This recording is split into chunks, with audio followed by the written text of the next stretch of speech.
Oh, hello. Hey, tell me honestly, do these pants make my ass look too big? Or wait, maybe not big enough. Is it time for a little butt cheek augmentation? Or maybe a little liposuction to take away these love handles at least. And perhaps while I'm at it, a nice tummy tuck. That can't hurt to even it all out. But wait, why should I stop there? Since I'm a bit too lazy to work on these pecs, perhaps some implants might be in order. Along with a nice minor neck lift. Of course, I'm definitely going to have to do something about this male pattern baldness, right? What's that? An eyebrow lift? No, I don't know if I want to look all alert all the time. Rather, I think I'm going to finish off with a plethora of Botox injections that tighten up these wrinkles. You know, Botox, that chemical neurotoxin that temporarily paralyzes your nerves for the illusion of youthfulness. Marshall McLuhan once said that the last thing a fish would ever notice in its habitat is the water. Likewise, the most obvious and powerful realities of our human culture seem to also be the most unrecognized. And it is only when we take pause, often at the risk of social alienation, to question the foundational principles and ideas to which our lives are oriented, does a dark truth about our supposed normality become more clear. Today we live in an ocean with enormous waves of status obsession, materialism, vanity, ego, and consumerism. Our very lives have become defined not by our productive thoughts, social contributions, and goodwill, but by a superficial, delusional set of associations where the very fabric of our society now radiates with cheap romanticisms connected to vain competition, conspicuous consumption, and neurotic addictions, often related to physical beauty, status, and superficial wealth. In effect, social conformity masquerading as individualism, with the virtues of balance, intelligence, peace, public health, and true creativity left to rot on the sidelines. The cultural water we inhabit today runs deep with heavy pollution. It starts in our formative years, where to be smart and achieving is to be a nerd, a dweeb, or a geek, with social praise instead relegated to those of accepted appearance, wealth, and mindless brawn, reinforcing the idea that to think, know, and challenge is to be ridiculed, while to uphold the status quo, conform to the ideals imposed by society, is to be rewarded. At what point does that multi-billionaire with the 5 mansions go from being a peak icon of culturally accepted success to an example of a severe mental disorder, amounting to compulsive addiction, in fact, where the billionaire is revealed as nothing more than a social abomination in disguise by their decision to hoard such excessive levels of problem-solving wealth for no other utility than mere ego status? But then again, we can't be too hard on them, right? For what they're doing is simply what they've been taught. Just as the religions you believe or the gaming strategies you use for survival are groomed and cultivated by the environmental condition of your existence, so are the many other waves of influence in this ocean of memes that comprise the zeitgeist of the time. So maybe we should start to question what it is we are actually trying to accomplish rather than complain, and look at the social normalities of progress and success as they exist. And I don't know about you, but I'm beginning to suspect that the new commercial lifestyle that has been touted by economists and historians as some marvel of human social development is actually a hidden form of retardation. An unseen manifest value distortion that is making us sick, antisocial, increasingly vain, ecologically indifferent, and perhaps more and more malleable for the controlling factions of our society itself.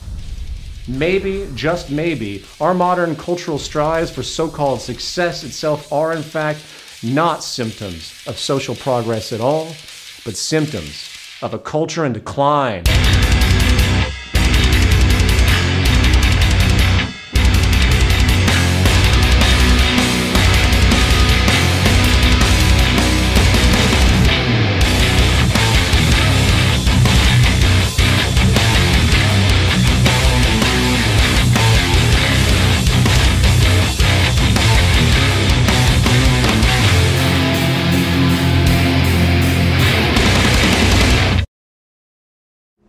A new disease has struck America, rapidly moving across the world, a disease largely unknown in earlier periods and almost entirely unnoticed by those who carry it. A disease spread not by a physical virus or genetic predisposition, but through cultural memes, ideas which are in fact infecting minds, growing and mutating in various strains, inhibiting the mental well-being of many. It's called CVD, Consumption Vanity Disorder. It's a plague of modern society which not only pollutes the minds and values of those infected, it is also turning our world into a cesspool of mini-malls and self-image disorders, wasteful materialism, and belligerent social transgressions. So I've been working with these girls for a few years now. What many don't know about CVD is that many substrains or mutations have occurred. These women here suffer from HGS, or hot girl syndrome. So I see we have a few new faces here. Would anyone like to introduce themselves? I moved to Los Angeles a couple of years ago, and I started noticing weird changes happening to my body. Like my skirt started getting shorter and shorter, and I started spending more and more on cosmetics and heels and like cheap jewelry. And then the Botox injections started. And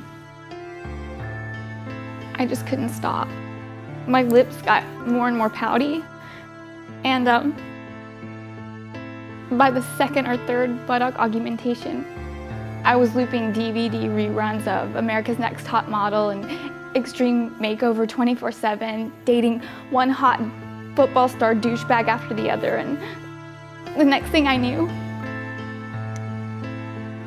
I was on the cover of Vogue. It's okay, honey. I was on the cover of Vogue, too.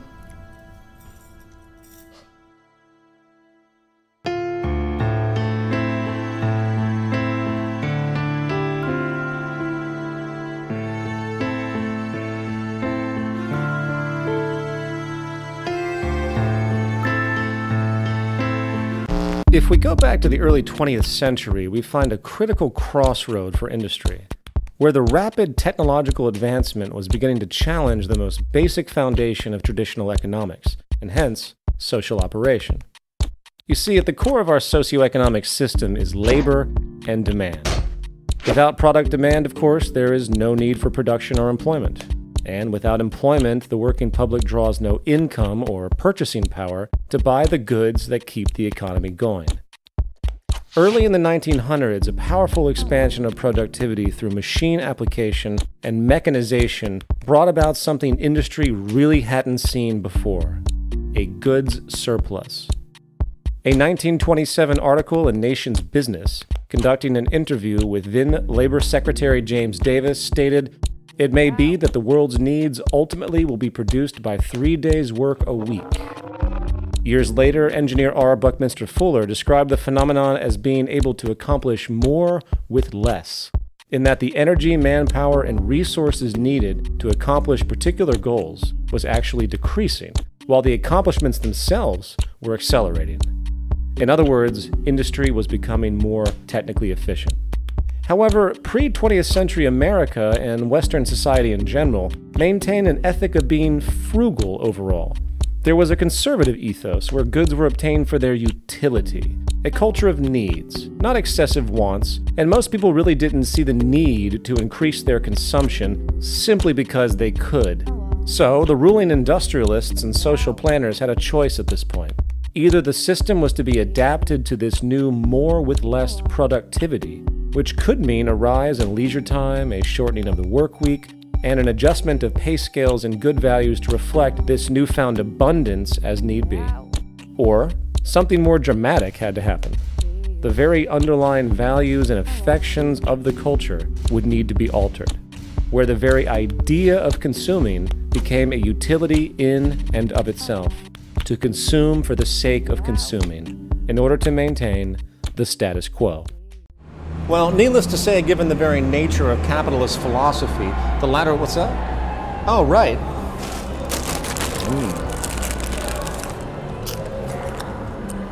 Well, Needless to say, given the very nature of capitalist philosophy, the latter idea was deemed to be the only rational option. The current ruling ethic of ever-increasing profit and gain by industry could not be compromised. So the alternative idea of working toward an abundance to meet human needs, enabling perhaps a level of personal freedom never before seen, maybe even flourishing a new period of enlightenment for human existence, was rapidly cock-blocked by the interests of the ownership class. And the world you see around you, full of ever-increasing bullshit, vanity, materialism, waste, debt-locked wage slaves, conflict, and impulsive, mindless consumption has been the result. The holiday shopping season got off to a violent start. A temporary Walmart worker was trampled to death by shoppers eager for post-Thanksgiving bargains. The mad dash into a Walmart store knocked shoppers to the ground near Grand Rapids, Michigan at 5 in the morning. Despite several people falling to the ground, shoppers charged ahead. Push for the Marquita, we'll stab one of you mother...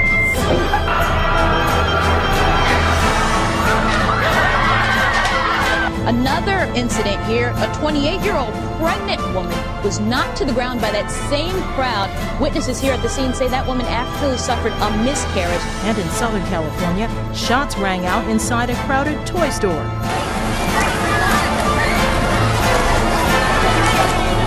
They say that a woman sprayed fellow shoppers. This actually happened with pepper spray. Meanwhile, those who knew Damore call his death senseless. They act like animals.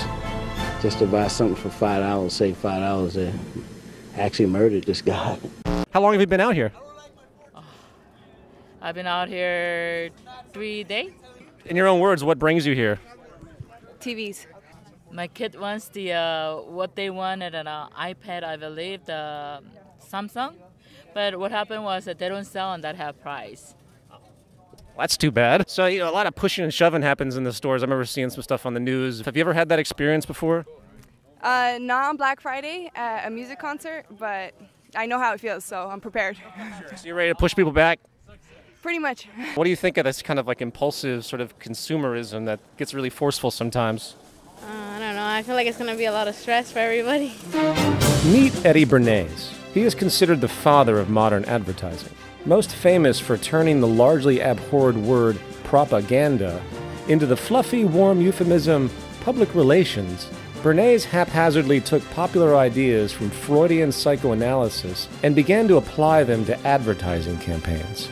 The idea was simple: link and exploit the very primitive social urges common to most humans, such as sexuality and status, to a product. It seems so much longer than last year. It is. Nearly 4 inches longer in some models. Oh! Goods were to become less relevant in their utility and more of a symbol representing one's identity or individualism, effectively turning mere wants into emotional needs. Bernays was a response to a growing call by industrial leaders to reprogram society and create a new consumer culture. Charles Kettering, director of General Motors in 1929, wrote of the need to keep the consumer dissatisfied. Wall Street banker Paul Mazur said, "We must shift America from a needs to a desires culture. People must be trained to desire, to want things even before the old have been entirely consumed. We must shape a new mentality in America." And it worked. Technological innovation in radio and television helped further this end by a saturation campaign throughout American society, which quickly spread across the world. Advertising no longer was about describing, say, the function of a good and its inherent integrity. It was now about social manipulation, creating inferiority, shame, guilt, and false problems that could only be resolved by submission to purchase. Over an 80-year lifespan, we watch 15 and a half years of television on average. 15 and a half years of having our brains liquefied and sodomized, zombified, and then glorifying products and nonsense. And that screws with us, because advertisements are assholes. They're assholes. Imagine if an advertisement were just a regular guy walking up to you on the street, just going, hey you, hey, Hey, if you wore these jeans, then the hot girls would really do you. I mean like hot girls, not that ugly broad you call a girlfriend. And by the way, could you mention to her that she needs to lose a little weight and do something about her hair? And she could do it too if she would just use these diet pills and this hair gel. And by the way, both of you guys should probably be smoking these cigarettes and drinking this beer. Then you'd be really cool. Although your teeth are looking a little yellow, but we can fix that if you would just use this tooth whitening shit. And then the hot girls would really do you. And by the way, are you happy with your penis size? If you are, that's cool. A lot of guys are happy with fun size. Is that what you call that? Fun size? A lot of girls like that. I mean, I haven't met any, but I bet there are some. But if you change your mind, all you'd have to do is take a couple of these babies, and soon you would have to call up guys to help you carry your junk around like a train on a wedding dress. But how are you gonna call your junk carriers with that crappy phone you got there? You should be using this phone with the swipey bullshit technology that makes other people feel like they're better than you just by owning this phone. And they are. They are better than you. Oh my God, all this stuff you need and don't have is making me anxious. Is it making you anxious? Is it? Is it? Is it? Are you anxious now? Are you? Are you? Are you? Well, then all you'd have to do is take a couple of these, and in 2 weeks' time, you would feel better than anything. Plus, bonus side effect, these pills also make your ass hair shiny and more manageable with extra bounce. Anyway, I gotta go, because your girlfriend just decided she looks pretty good in a vintage dress, and I gotta turn that around quick before she stops taking the Ambien Prozac cocktail I gave her, and then she'll stop shopping continuously in order to fill the void created by self-hatred, created by me. Would you hang out with that guy? You see, at the core of advertising is the exploitation of our deep social nature. It turns the empathic community identification into a weapon of external judgment and relative insecurity. In fact, some years back, a multi-year study where Western television was brought into a culture which had never experienced it before was conducted on the island of Fiji. By the end of the observation period, the effect of materialistic values and vanity took a powerful toll. A relevant percentage of young women, for example, who prior had embraced a style of healthy weight and full features, became obsessed with being thin. Eating disorders, which were virtually unheard of in this culture, began to spread, and women specifically were transformed. But let's return to our history lesson. This vanity, materialism, and obsessive consumption neuroses, as powerful as it is, was not quite enough to ensure the stability of the capitalist religion and the ongoing benefit to the ownership class priests. The engineering of consent through advertising aside, the technological age brought another nasty problem for business: increased product efficiency. Not only was production moving faster than traditional consumption, the actual quality of individual goods were increasing as well, due to scientific advancements in design, making needed repeat purchases increasingly less common. Well, this was no good. Remember, the core driver of labor, profit, and consumption, hence the core driver of our economy in general, is scarcity and inefficiency. In fact, the enemy of the market economy has always been competency, and the better and long-lasting a good is, the worse it is for industry. So the water broke and planned obsolescence was born. In 1932, industrialist Bernard London propagated a pamphlet entitled "Ending the Depression Through Planned Obsolescence," where the idea of universally making poor goods to generate more labor demand and growth seemed logical.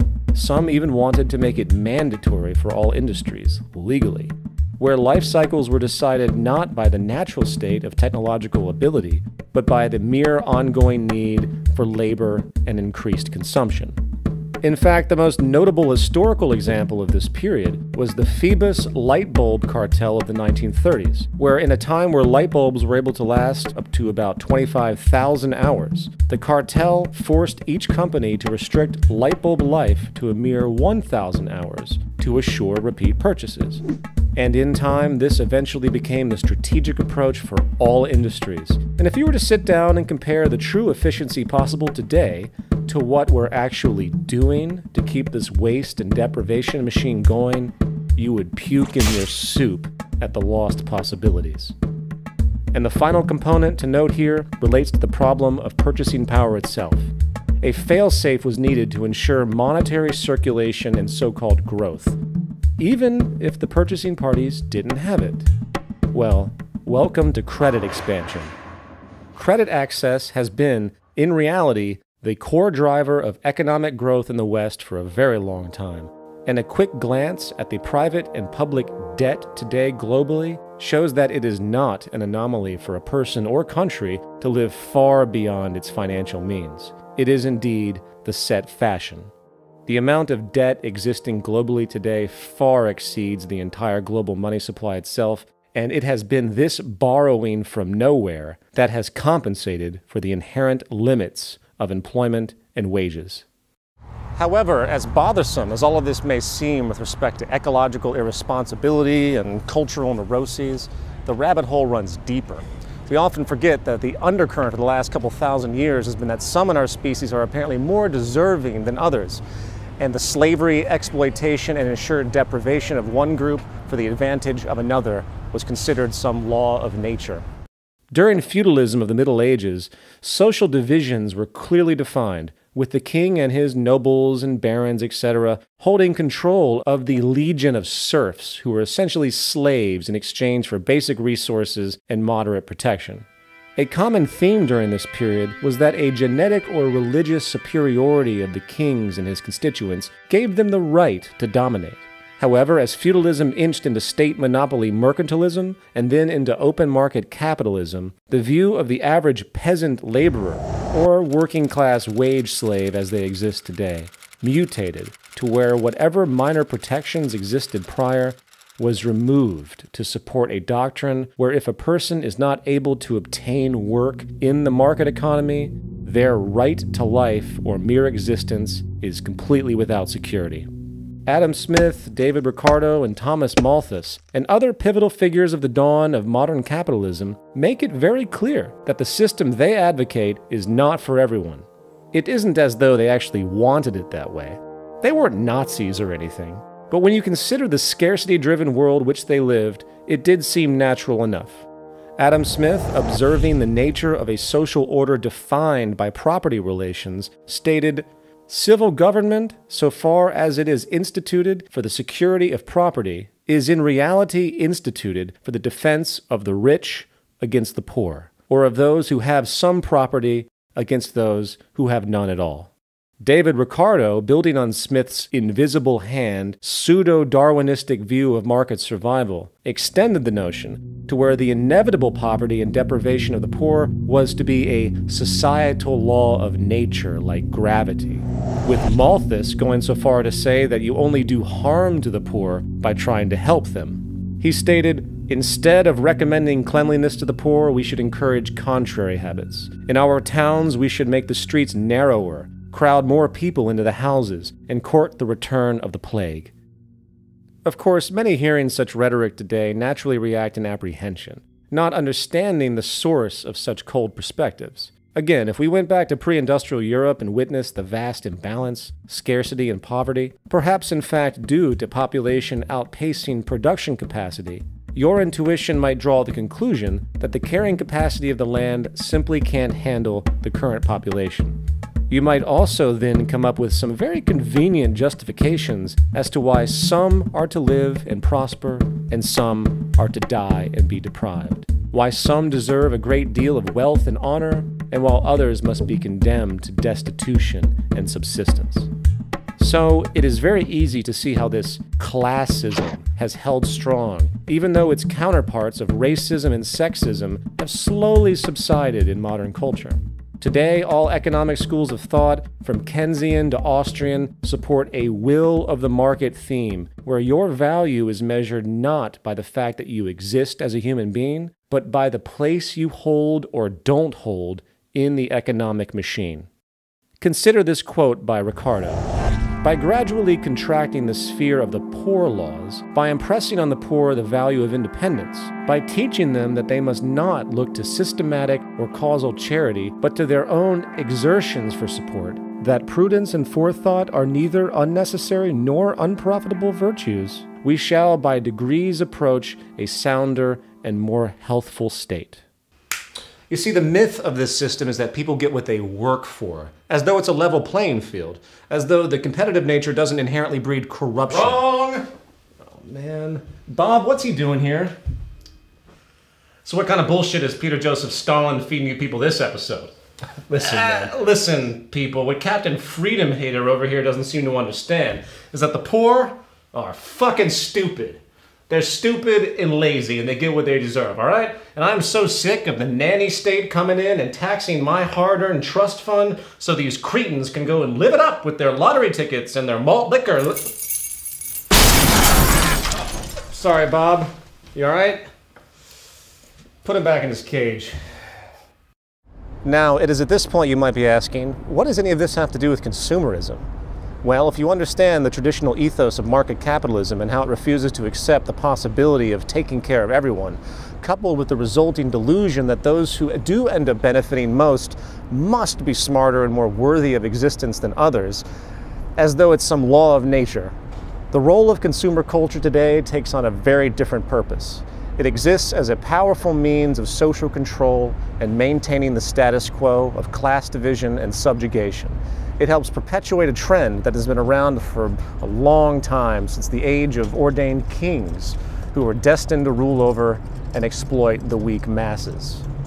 You see, the individualistic material selfishness glorified today not only perfectly accentuates the classic economic values of Ricardo and Smith, it also reinforces modern neoliberalism, where the view of detached, independent, narrow self-interest and narcissism is held as deeply sacred, while any attempt at working towards a broad social consideration, working towards a community environment, is heretical. Simultaneously, it compounds class division, since the consumer culture has created an abstract sense of competition and status where to have more than others is equated to success. Suddenly, 1% of the population owning 40% of the planet's wealth is even more vindicated, along with how one can step over homeless people on the street and assume that they must be that way because of their own lack of initiative, laziness, or general inferiority. Modern consumer culture, the consumer vanity disease, ensures that the public remain distracted and at war with itself. It ensures that profits from these wasteful and unnecessary purchases, driven by emotional dissatisfaction, will continue to perpetuate and justify the wealthy elite. And it ensures that the poor and miserable of the world will be kept in their place, because guess what? It must be some law of nature. Final thoughts. Likely the most hijacked and delusional concept in the world today is that of freedom. In political poetics, historically, it went from a general interest to ensure quality of life and remove oppression, really, to a marketing gimmick to sell you things you don't need to ensure the integrity of an inherently elitist, corrupt political economy. I don't know about you, but I really don't give much of a shit about how many different kinds of toothpaste or deodorant I can choose from in a grocery store.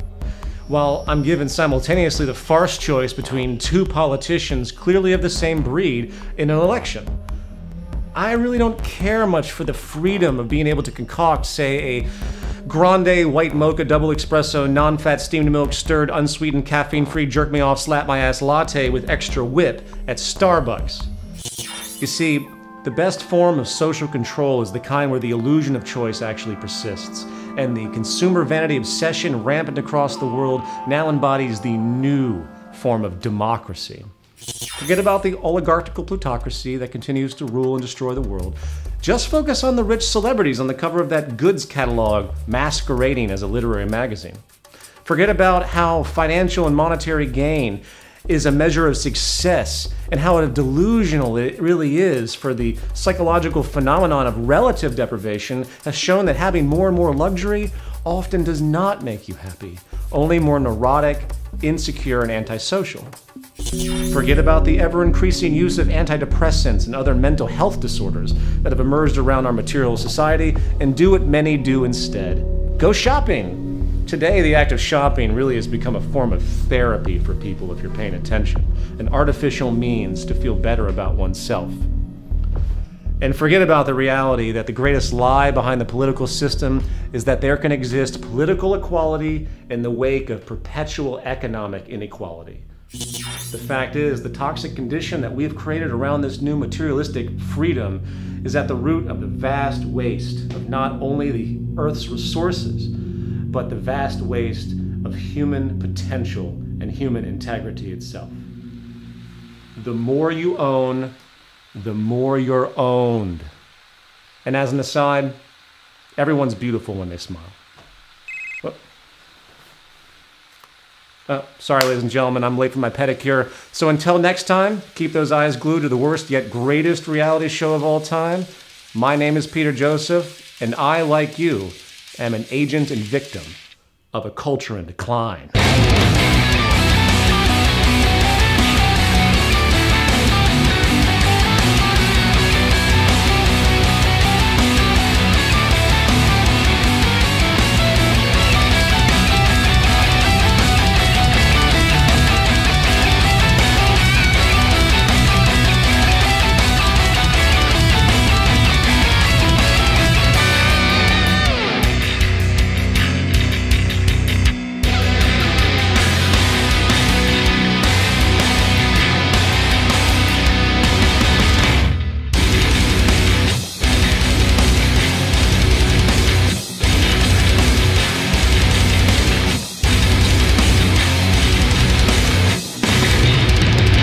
So given the trials you all experience in your day-to-day coping with this disease, how has it affected your livelihood?